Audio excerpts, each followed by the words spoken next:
Hi friends, എല്ലാവർക്കും നമസ്കാരം. CP സുരൂസ് world എന്ന എൻ്റെ ചാനലിലേക്ക് എല്ലാവർക്കും സ്വാഗതം. ഞാൻ വന്നിരിക്കുന്നത് ഒരു വെള്ള കടല മസാലക്കറിയുമായിട്ടാണ്. എന്നാൽ അതെങ്ങനെയാണ് ഉണ്ടാക്കുന്നത് നമുക്ക് നോക്കാം. വരൂ, വീഡിയോയിലേക്ക് പോകാം. അരക്കപ്പ് വെള്ളക്കടല എടുത്തതാണ്. അത് 5 മണിക്കൂർ കുതിരുവാൻ വെച്ചതിന് ശേഷം നല്ലതുപോലെ കഴുകി എടുത്ത് കൊണ്ടുവന്നതാണ്. അത് നമുക്കൊരു കുക്കറിലേക്ക് ഇട്ട് കൊടുക്കാം. അതിനുശേഷം ഒരു തേങ്ങയുടെ 2ാം പാലാണ്. വെള്ളത്തിലല്ല ഇത് വേവിച്ചെടുക്കുന്നത്, 2ാം പാലിലാണ് വേവിച്ചെടുക്കുന്നത്. 1ാം പാൽ, കട്ടിയുള്ള 1ാം പാൽ ഞാൻ മാറ്റിയെടുത്ത് വെച്ചിട്ടുണ്ട്. 1.5 കപ്പ്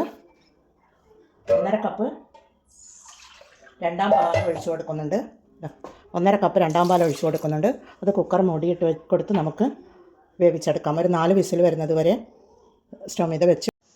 ആദ്യമായി സ്റ്റൗ മീത ഒരു പാത്രം ചൂടാക്കാൻ വെച്ചിട്ടുണ്ട്. അതിലേക്ക് 2 ടേബിൾ സ്പൂൺ വെളിച്ചെണ്ണ ഒഴിച്ചു കൊടുക്കാം. അതിലേക്ക് ഒരു 3 പച്ചമുളക് കട്ട് ചെയ്തിട്ടുള്ളതാണ്, അതിട്ട് കൊടുക്കുന്നുണ്ട്. പിന്നീട് 2 മീഡിയം സൈസ് ഉള്ളി ചെറുതായി കട്ട് ചെയ്തതാണ്, അതുകൂടി ഇട്ട് കൊടുക്കാം.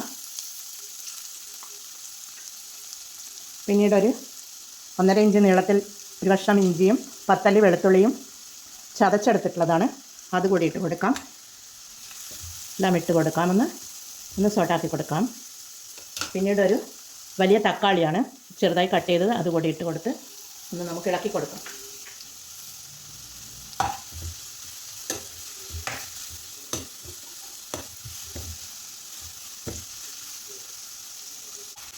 ഇത് പെട്ടെന്നൊന്ന് വഴന്ന് കിട്ടുവാൻ വേണ്ടി നമുക്ക് 1 ടീസ്പൂൺ ഉപ്പിട്ട് കൊടുക്കാം.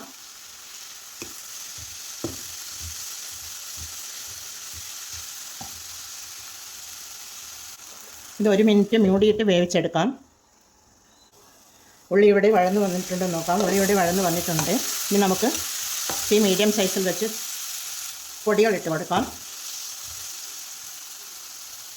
1 ടീസ്പൂൺ മഞ്ഞൾ പൊടി ഇട്ട് കൊടുക്കാം. 1 ടീസ്പൂൺ മുളക് പൊടി ഇട്ട് കൊടുക്കാം. 1 ടേബിൾ സ്പൂൺ മല്ലിപ്പൊടിയാണ്, അതുകൂടി ഇട്ട് കൊടുക്കാം. നമുക്കെല്ലാം കൂടി ഒന്ന് വഴറ്റി കൊടുക്കാം.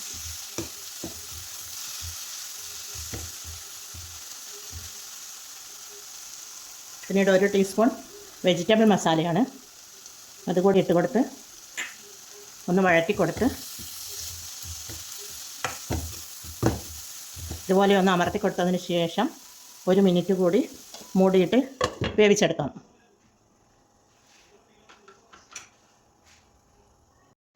രണ്ടാം പാലിൽ വേവിച്ചെടുത്ത കടല ഇവിടെ നല്ലതുപോലെ വെന്ത് വന്നിട്ടുണ്ട്.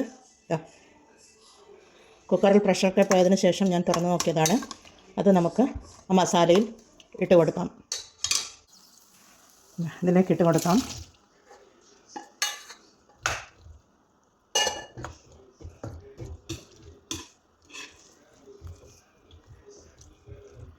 ഇതിലേക്ക് ഇട്ട് കൊടുത്ത് നല്ലതുപോലെ മസാലയൊക്കെ നല്ലതുപോലെ ഇതിലേക്ക് ഇളക്കി യോജിപ്പിച്ച് കൊടുക്കാം. കടലയ്ക്ക് ആവശ്യമായ ഉപ്പിട്ട് കൊടുക്കാം. ഒരു 1/2 ടീസ്പൂൺ കൂടി ഇട്ട് കൊടുത്തിട്ടുണ്ട്. 1 ടീസ്പൂൺ ഞാൻ ആദ്യം ഇട്ടിരുന്നു, ഇപ്പോൾ 1/2 ടീസ്പൂൺ കൂടി ഇട്ട് കൊടുത്തു. കടലക്ക് ആവശ്യമായ 1/2 ടീസ്പൂൺ ഉപ്പ് കൂടി ഇട്ട് കൊടുത്തു. ഇനി ഈ കറിയുടെ ടേസ്റ്റ് ഉണ്ടാക്കിയെടുക്കുവാനുള്ള ഒരു 4 ഇൻഗ്രീഡിയൻറ്റ് കൂടി ഇതിൽ ചേർക്കുവാനുണ്ട്. ആദ്യത്തേത് കുരുമുളക് പൊടിയാണ്, അതിട്ട് കൊടുക്കാം. പിന്നീട് 1 ടീസ്പൂൺ ജീരകത്തിൻ്റെ പൊടിയാണ്, അതുകൂടി ഇട്ട് കൊടുക്കാം. പിന്നീട് ഒരു ചെറിയ കപ്പിലാണ്, ഒരു 1/3 കപ്പാണ്, അതിൽ ഒരു മല്ലിയില തൂക്കി കൊടുത്തിട്ടുണ്ട്. പിന്നീട് ഒരു കസൂരി മേത്തിയാണ്, ഇതാണ് കസൂരി മേത്തി. ഉലുവയുടെ ഡ്രൈ ലീഫാണ്, അത് നല്ലതുപോലെ കൈകൊണ്ട് ഇങ്ങനെ ഞെരടിയെടുക്കുക. എന്നിട്ട് ഇതിലേക്ക് ഇട്ട് കൊടുക്കുക. അതിനുശേഷം നമ്മൾ എടുത്തു വെച്ച 1ാം പാൽ ഒഴിച്ചു കൊടുക്കാം. 1 കപ്പ് 1ാം പാലാണ്, അത് നമുക്ക് ഒഴിച്ചു കൊടുക്കാം. എല്ലാം ഒഴിച്ചു കൊടുത്ത് ഒന്ന് ഇളക്കി കൊടുക്കാം. ഞാനിതിൽ ഈ കടലക്കറിയിൽ ഞാൻ വെള്ളം തീരെ ചേർത്തിട്ടില്ല. 2ാം പാലിൽ കടല വേവിച്ചെടുത്തു, 1ാം പാൽ ലാസ്റ്റ് ഒഴിച്ചു കൊടുത്തു. നല്ല ടേസ്റ്റോട് കൂടിയ കുറുകിയ ചാറോട് കൂടിയ കടലക്കറി മസാല കടല ഇവിടെ റെഡിയായിരിക്കുന്നു.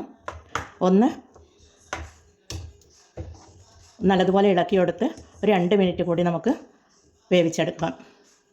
മൂടിയിട്ട് വേവിച്ചെടുക്കാം. തേങ്ങാപ്പാൽ ഒഴിച്ച് കഴിഞ്ഞാൽ ഇത് പിന്നെ കൂടുതൽ വേവിക്കാൻ പാടില്ല. ഒരു 2 മിനിറ്റ് മൂടിയിട്ട് വേവിച്ചെടുത്തിട്ടുണ്ട്. പിന്നീട് അതിലേക്ക് ഒരു തണ്ട് കറിവേപ്പില ഇട്ട് കൊടുക്കാൻ മറന്നു പോയിരുന്നു. അതുകൂടി ഇട്ട് കൊടുത്ത് നമുക്കൊരു സർവിങ് പ്ലേറ്റിലേക്ക് മാറ്റാം.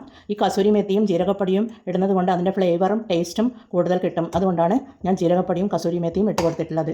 എന്നാൽ നമുക്കിതൊരു സർവിങ് പ്ലേറ്റിലേക്ക് മാറ്റാം. ഉപ്പും എരിവും പുളിയും ഒക്കെ കറക്റ്റ് പാകത്തിന് കിട്ടിയിട്ടുണ്ട്. ഇത് അപ്പം, ഇടിയപ്പം, ചപ്പാത്തി, പുട്ട് എന്നിവയ്ക്കൊപ്പം കഴിക്കാൻ പറ്റിയ നല്ലൊരു റെസിപ്പിയാണിത്. തേങ്ങാപ്പാൽ ഒഴിച്ചത് കൊണ്ട് തന്നെ ഇത് നല്ലൊരു ടേസ്റ്റാണ് കഴിക്കുവാനും. എന്നാൽ എല്ലാവരും ഇത് ട്രൈ ചെയ്ത് നോക്കി ഫീഡ്ബാക്ക് അറിയിക്കണേ. അടുത്തൊരു വീഡിയോയുമായി വരുന്നത് വരെ എല്ലാവർക്കും താങ്ക് യു ഫോർ വാച്ചിങ്.